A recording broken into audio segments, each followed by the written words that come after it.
Pemirsa, Ketua Komite Militer NATO Laksamana Giuseppe Dragone mengatakan negara-negara anggota NATO telah memindahkan pasukan dan aset militer ke sekitar kawasan Selat Hormuz. Hal ini dilakukan sebagai bagian dari langkah antisipatif jika ketegangan di Selat Hormuz meningkat. With all our partner nations, and we are all headed to improve dramatically this kind of exchanges, which will be beneficial for both of us. Strait of Hormuz.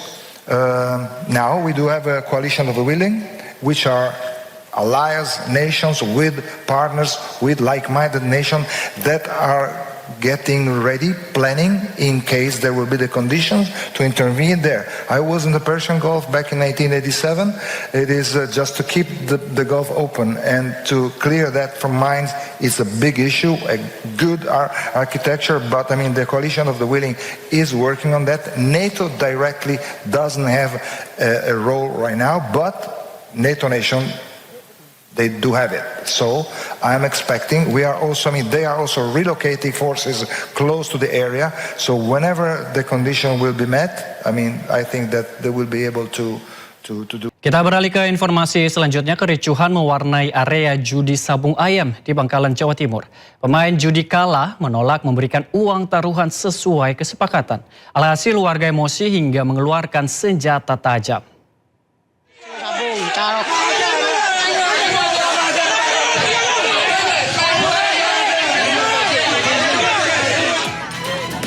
Kericuhan terjadi di lokasi judi sabung ayam daerah perbatasan Terosen, Banyuates, Sampang, Bangkalan.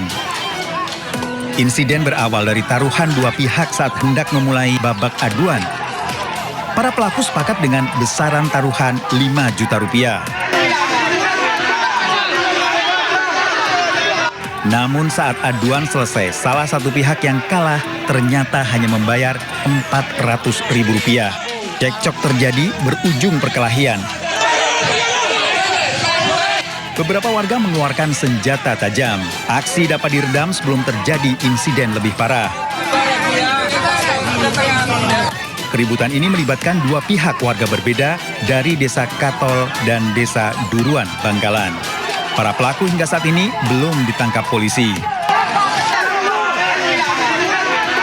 Dari Bangkalan, Jawa Timur, Taufik Syahrawi, iNews melaporkan.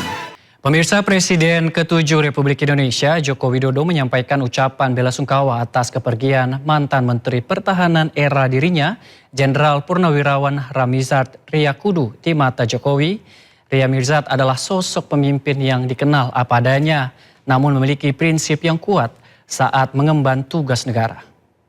Seorang menteri yang sederhana, yang tegas dan berani.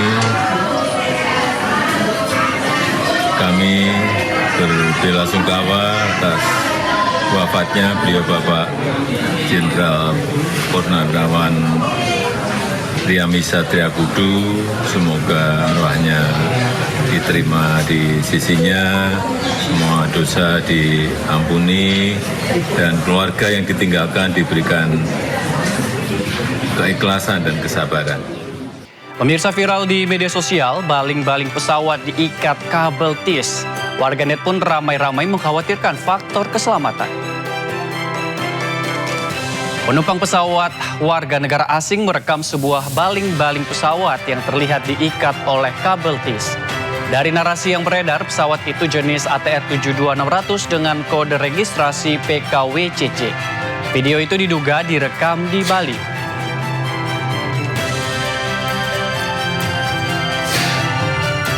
Menanggapi hal itu, pemirsa, pihak maskapai Lion Air memberikan penjelasan. Dalam akun Instagramnya, Lion Air menulis komponen yang terlihat tersebut bukan merupakan indikasi kerusakan pada baling-baling pesawat. Pengikat yang tampak digunakan untuk mengamankan sementara salah satu lapisan pelindung yang mengalami sedikit perubahan posisi. Saat ini pesawat juga sedang menjalani pemeriksaan dan pemeliharaan lanjutan sebagai bagian dari proses verifikasi teknis.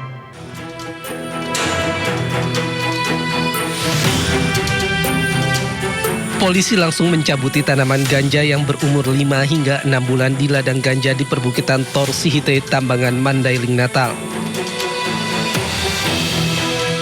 Petugas harus berjalan kaki selama 9 jam untuk menemukan ladang ganja seluas 3 hektar ini. Diduga pemilik ladang ganja ini sengaja menyembunyikan tanaman ganja tersebut untuk menyulitkan petugas. Sampai ke TKP itu sekarang kurang lebih pukul 14.00, jadi jarak tempuh kurang lebih hampir 7 jam dengan berjalan kaki, dengan medan menanjak, menurun, curam, dan juga melewati jalan yang tidak pernah dilewati oleh masyarakat sebelumnya. Tapi alhamdulillah. Kini tanaman ganja sebanyak 5.000 batang langsung dimusnahkan dengan cara dibakar, sementara sebagian tanaman ganja dibawa ke kantor polisi sebagai barang bukti. Dari Mandailing Natal, Sumatera Utara, Ahmad Hussein Lubis, iNews melaporkan.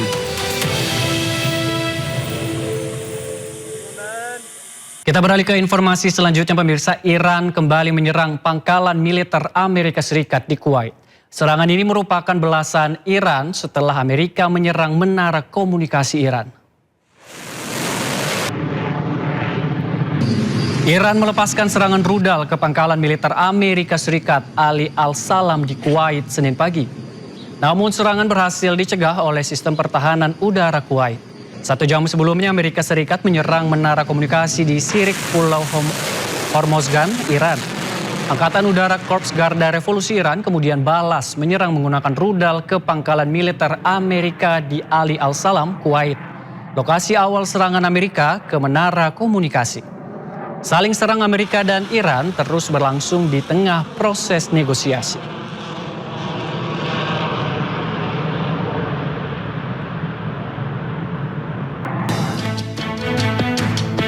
Sementara itu, sebuah video menunjukkan keberhasilan Iran untuk membuka kembali fasilitas militer bawah tanahnya.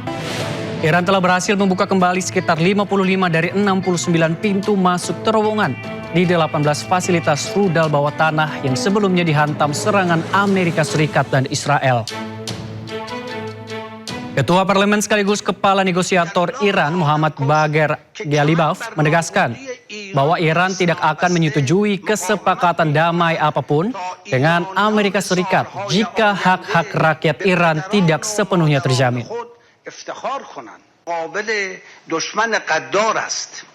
این رمز پیروزی باید حفظ شود. دشمن در فاز جدید جنگ از طریق فشار اقتصادی. Pemirsa, lalu lintas maritim di Selat Hormuz berangsur normal. Sejumlah kapal mulai melintasi Selat Hormuz setelah Amerika Serikat mengumumkan pencabutan blokade angkatan laut terhadap Iran.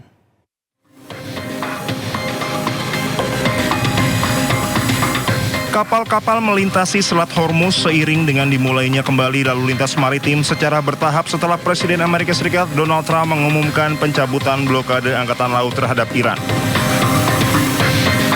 3 kapal berlabuh di jalur perairan strategis, sementara sebuah perahu cepat melintas di dekatnya.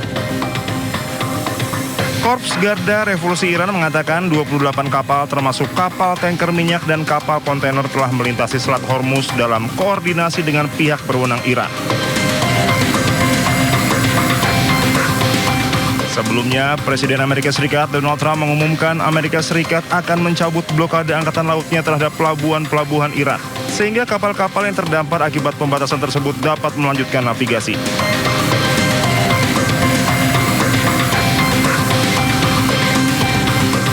Sementara juru bicara Kementerian Luar Negeri Iran, Ismail Baghaei, mengatakan blokade tersebut ilegal sejak awal dan menekankan Iran akan menilai keputusan tersebut berdasarkan pelaksanaannya. Baghaei menyebut negosiasi dengan Amerika Serikat terus berlangsung namun belum ada kesepakatan akhir yang tercapai.